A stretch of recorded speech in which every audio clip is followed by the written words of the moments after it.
Friends, welcome to निर्माण GS academy. मैं ध्रुव, आपका दोस्त। आप लोगों के बीच आज मैं बुद्ध धर्म के बारे में चर्चा करूंगा।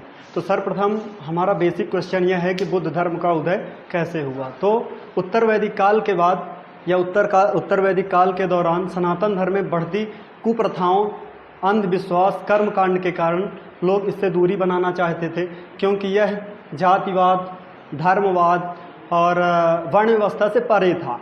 अतः लोगों ने बौद्ध धर्म की ओर बल दिया और बौद्ध धर्म उत्तर वैदिक काल के दौरान अत्यधिक फला फूला। तो आइए हम चर्चा कर लेते हैं कि बौद्ध धर्म में बुद्ध के बारे में चर्चा करेंगे। तो बुद्ध के जन्म के बारे में हम चर्चा करते हैं। तो बुद्ध का जन्म कब हुआ था?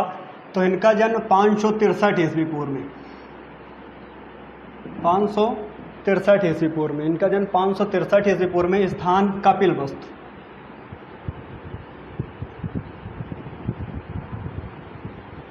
कपिलवस्तु लुम्बिनी, जो कि नेपाल की तराई में स्थित है, जो कि नेपाल की तराई में स्थित है। इनका जन्म यहीं हुआ था। इनके जन्म की जानकारी हमें अशोक के रुम्मिनदेई अभिलेख, अशोक के रुम्मिनदेई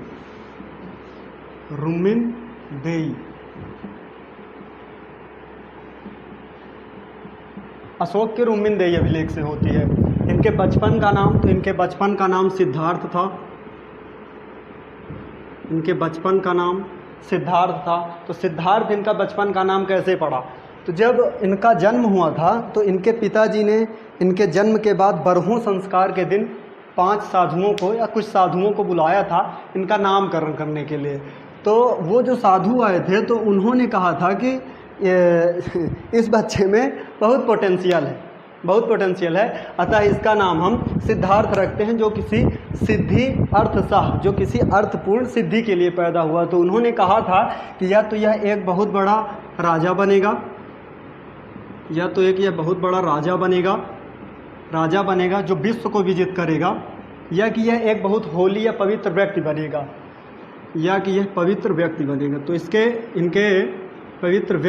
तो इनके नाम के बारे में हमें कहाँ से पता चला कि इनके जन्म के समय जो साधु आए थे तो उन्होंने नामकरण किया था कि सिद्धार्थ का होता है सिद्धि अर्थसाह, जो किसी अर्थपूर्ण सिद्धि के लिए पैदा हुआ, जो कि हम बाद में देखते हैं कि बौद्ध धर्म की स्थापना इन्होंने की, या कि बौद्ध की स्थापना इन्होंने की। इनके माता का नाम महामाया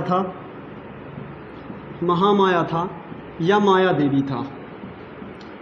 देवी था, क्योंकि अलग अलग जगह अलग अलग जानकारी मिलती है। तो इनकी माता का नाम महामाया या माया देवी था, जो कोली वंश की कन्या थी, कोली वंश की राजकुमारी थी,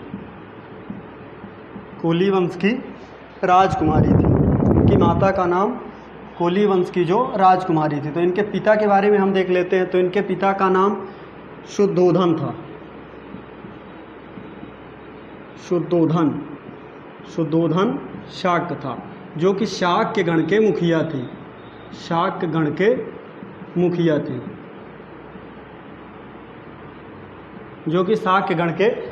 अतः शाक्य गण के मुखिया होने के कारण ही बुद्ध को शाक्य मुनि के नाम से भी जाना जाता था। तो अब हम देख लेते हैं पालनकर्ता। तो ये तो हमें पता ही है कि इनकी माता की मृत्यु इनके जन्म के 7वें दिन हो गई थी, अतः इनका लालन पालन किसने किया? तो इनकी मौसी, जिनका नाम प्रजापति गौतमी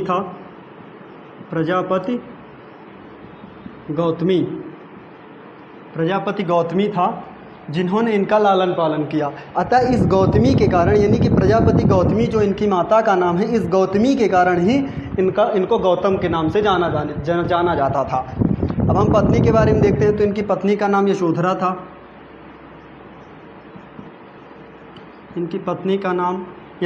था, इनके पुत्र का नाम राहुल था। अब गृह त्याग की अवस्था, तो हम यह देख लेते हैं कि गृह त्याग की अवस्था, या कि गृह त्याग उन्होंने क्यों किया। तो हम इस अवस्था से पहले यहाँ देख लेते हैं नगर भ्रमण के दौरान 4 दृश्य। उन्होंने नगर भ्रमण के दौरान 4 दृश्य देखे थे, जिसमें पहला था बूढ़ा व्यक्ति, दूसरा था बीमार व्यक्ति, तीसरा था मृत व्यक्ति, मृत व्यक्ति, और चौथा था ध्यान मुद्रा में मग्न सन्यासी। इन्होंने इन 4 अवस्थाओं को देखा था नगर भ्रमण के दौरान, क्योंकि इनके जन्म के समय ही यह बता दिया गया था कि यह व्यक्ति आगे चल के एक तो या तो बहुत बड़ा सन्यासी बनेगा या तो साधु बनेगा। अतः इनके पिता ने कहा कि यदि यह दुनिया माया मोह को देखेंगे तो इनका मन हो सकता है विचलित हो जाए और यह सन्यास धारण कर लें, क्योंकि यह एक क्षत्रिय राजकुल से थे। तो इनके पिता की यह उत्सुकता थी कि हमारा पुत्र आगे चल के एक राजा बने। अतः इन्होंने सन्यास की ओर इनको जाने से बचाने के लिए इनके महल में ही सारी व्यवस्था कर दी थी, ताकि यह महल से बाहर ना जा सके तथा किसी बूढ़े, बीमार, मृत या कि किसी दुखी व्यक्ति को ना देखें और इनका ध्यान भटके ना। अतः उनके पिता ने उनको हमेशा महल में रखा और सारी सुख सुविधाएं दी। परंतु इनके दोस्त इनसे मिले और नगर भ्रमण के बारे में या नगर की कुछ ऐसी प्रदर्शनों के बारे में इनसे चर्चा की कि ये खुद नगर भ्रमण के लिए उत्सुक हो गए। और रास्ते में इन्होंने इन 4 दृश्यों को देखा और 4 दृश्यों को देखने के बाद इन्होंने फैसला किया कि यह दुनिया माया मोह है, इससे सबसे परे हमें दुखों का कारण जानने के लिए ग्रह को इन्होंने अपने त्याग दिया। और उस ग्रह त्याग की अवस्था को ही महाभिनिष्क्रमण कहा जाता है। महाभिनिष्क्रमण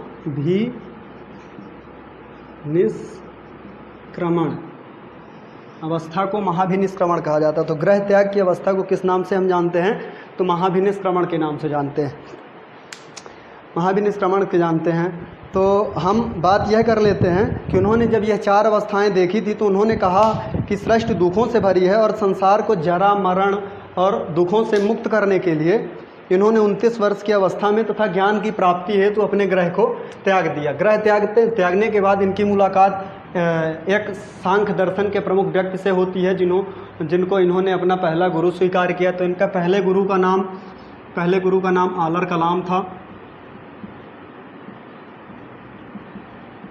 आलर कलाम था जो सांख्य दर्शन के प्रमुख थे। यह बात मुख्य है, सांख्य दर्शन के प्रमुख थे। इनके पास यह है लगभग 5 से 6 वर्षों तक रहते हैं, योग तथा मेडिटेशन की शिक्षा लेते हैं, परंतु इनको फिर भी अभी भी ज्ञान की प्राप्ति नहीं होती है जैसा ज्ञान ये चाहते थे। और इनको छोड़कर ये 6 वर्ष के बाद आगे बढ़ते हैं कि दूसरे गुरु से भी इनकी मुलाकात होती है, जिनका नाम होता है रुद्रक राम पुत्रम। दूसरे गुरु से मिलते हैं, इनसे भी कुछ बेसिक शिक्षाएं लेने के बाद ये आगे बढ़ते हैं, क्योंकि अभी भी इनको ज्ञान की प्राप्ति नहीं होती है। हमने देखा इनके दूसरे गुरु रुद्रक रामपुत्र थे, तो हम देख लेते हैं इनको ज्ञान की प्राप्ति कब हुई। तो आलर कलाम से मिलने के बाद 6 वर्ष के बाद 35 वर्ष की अवस्था में बोध गया बिहार में निरंजना या फाल्गु नदी के तट पर पीपल वृक्ष के नीचे इनको ज्ञान की प्राप्ति होती है। इस पीपल वृक्ष को बोधि वृक्ष के नाम से जाना जाता है। निरंजना इस नदी का पूर्व नाम, पहले इसको निरंजना के नाम से जाना जाता था, वर्तमान में इसका नाम फाल्गु है, जो कि गया के नज़दीक है। यही नदी गया से होकर गुजरती है, जहाँ हम पिंड दान करने के लिए सयाने लोग जाते हैं। फिर इन्होंने अपना ज्ञान प्राप्ति के बाद प्रथम उपदेश कहाँ दिया था? तो ऋषिपत्तनम या सारनाथ में दिया था। इसका प्राचीन नाम सारनाथ था, महाजनपद काल में, जिसे वर्तमान में हम सारनाथ के नाम से जानते हैं। और ये जो प्रथम उपदेश इन्होंने दिया था, इस घटना को ही हम धर्म चक्र प्रवर्तन के नाम से जानते हैं। और ऋषिपत्तनम में यहीं पे एक प्रमुख 8 स्तूपों में से एक स्तूप धमेघ स्तूप स्थित है। धमेघ स्तूप 8 स्तूपों में से, मैं 8 क्यों कह रहा हूँ? क्योंकि गौतम बुद्ध की मृत्यु के बाद इनके मृत अवशेषों को अशोक ने 8 प्रमुख स्तूप बनवा के अलग अलग जगह रखवाए थे, जिनमें से एक प्रमुख स्तूप है धमेघ स्तूप। और मैं बता चुका हूँ कि प्रथम उपदेश को इनके धर्मचक्र प्रवर्तन नाम से जाना गया। इनको ज्ञान की प्राप्ति के बाद इन्होंने अपना उपदेश यहाँ दिया था, ऋषिपत्तनम में दिया था। इन्होंने अपने सर्वाधिक उपदेश कहाँ दिए थे? तो श्रावस्ती, कौशल की राजधानी श्रावस्ती में इन्होंने अपने सर्वाधिक उपदेश दिए थे। हम देख लेते हैं कि बौद्ध संघ में शामिल होने वाली प्रथम महिला कौन थी? तो अपने प्रिय शिष्य आनंद के कहने पर गौतम बुद्ध ने प्रजापति गौतमी, जो कि उनका पालन करने वाली और उनकी माता होती हैं प्रजापति गौतमी, को शामिल किया। तो यहाँ से क्वेश्चन बनता है कि बौद्ध संघ में शामिल होने वाली प्रथम महिला कौन थी? तो प्रजापति गौतमी थी। अब हम देख लेते हैं कि इनकी मृत्यु के बारे में। तो इनकी मृत्यु की प्रक्रिया को महापरिनिर्वाण कहा गया, यानी बुद्ध धर्म में मृत्यु की प्रक्रिया को महापरिनिर्वाण के नाम से जाना जाता है। तो इनकी मृत्यु कहाँ हुई?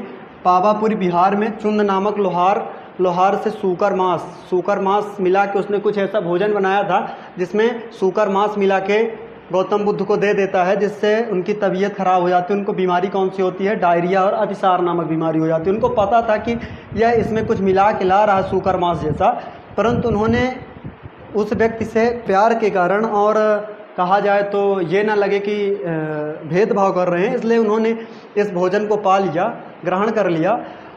और इनकी मृत्यु भोजन करने के बाद, डायरिया से पीड़ित होने के बाद इनकी मृत्यु 483 ईस्वी में कुशीनगर में हो जाती है। तो हम ये देखेंगे कि इनकी मृत्यु कहाँ होती है, तो कुशीनगर में होती है। और भोजन ये कहाँ करते हैं? तो पावापुरी बिहार में करते हैं। अब हम देख लेते हैं कि अंतिम उपदेश इन्होंने कहाँ दिया। तो इन्होंने अपना अंतिम उपदेश सुभद्र को दिया था। और कहाँ दिया था? तो कुशीनगर में दिया था। तो यहाँ से क्वेश्चन बनता है कि अंतिम उपदेश इन्होंने कहाँ दिया? तो कुशीनगर में दिया। और किसे दिया? तो सुभद्र को दिया था। ठीक है, अब हम देख लेते हैं कि बौद्ध धर्म के 3 प्रमुख ग्रंथ हैं जिन्हें हम त्रिपिटक के नाम से जानते हैं, जिसमें से एक है सूक्त पिटक, विनय पिटक और अभिधम्म पिटक। तो इनकी मृत्यु कब हुई थी? 483 ईस्वी में 80 वर्ष की अवस्था में, 80 वर्ष की अवस्था में हुई थी। और उसी समय यह ग्रंथ लिखे गए थे। तो इस समय ये दो तो इसी समय लिखे गए थे, इनकी मृत्यु के समय 483 में ये दोनों। परंतु ये अभिधम्म पिटक थोड़े समय बाद मोगलीपुत्र तीसरा लिखता है। तो सूक्त पिटक जो होता है इसका लेखक कौन होता है? तो आनंद होता है, जो कि गौतम बुद्ध का प्रिय शिष्य होता है आनंद। विनय पिटक को कौन लिखता है? तो उपाली लिखता है। और अभिधम्म पिटक की रचना किसने की? मोगलीपुत्र तीसरे ने की थी। तो हम यहाँ तक देख चुके हैं। अब हम थोड़ा सा आगे कुछ चीज़ों को देख लेते हैं कि गौतम बुद्ध की मृत्यु के बाद बुद्ध धर्म 2 भागों में टूट जाता है। गौतम बुद्ध की मृत्यु के बाद बुद्ध धर्म 2 भागों में टूट जाता है। 2 भागों में टूट जाता है। एक को हम कहते हैं हीनयान। ये शाखा पुरानी है, पहले से चल रही थी। और दूसरी मृत्यु के समय जो टूट के बनती है उसे हम बोलते हैं महायान। अब हम इस पे बल देते हैं कि ये 2 जो शाखाएं थी, तो हीनयान जो था ये गौतम बुद्ध को महापुरुष मान के पूजा, महापुरुष गौतम बुद्ध को महापुरुष मानता था। और उनके विचारों, उनके आचार और विचारों से ये प्रभावित हुआ करते थे। और गौतम बुद्ध के जो कहा जाए तो कि पद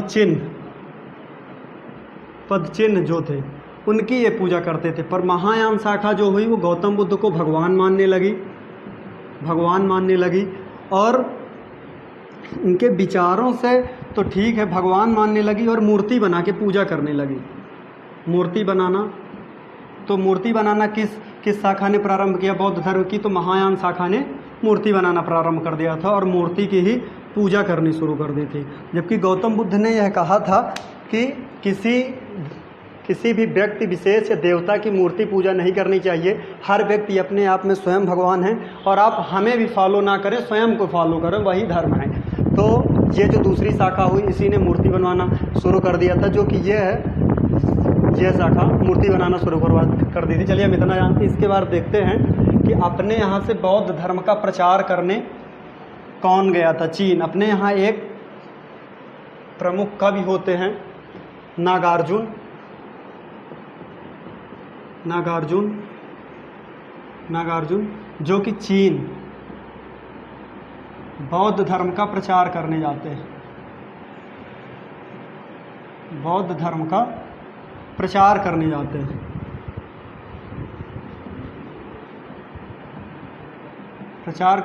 अब ये नागार्जुन किस राजा के समय का कवि था? तो ये कनिष्ककालीन कवि था, जो कि कनिष्क के दरबार का प्रमुख कवि था नागार्जुन। इन्हीं ने सापेक्षिकता का सिद्धांत दिया। इन्होंने सापेक्षिकता का सिद्धांत दिया। इसीलिए भारत का आइंस्टीन इन्हें कहा जाता है। क्या? आइंस्टीन, इसीलिए इन्हें भारत का आइंस्टीन कहा जाता है और इन्हें भारत का मार्टिन लूथर भी कहा जाता है।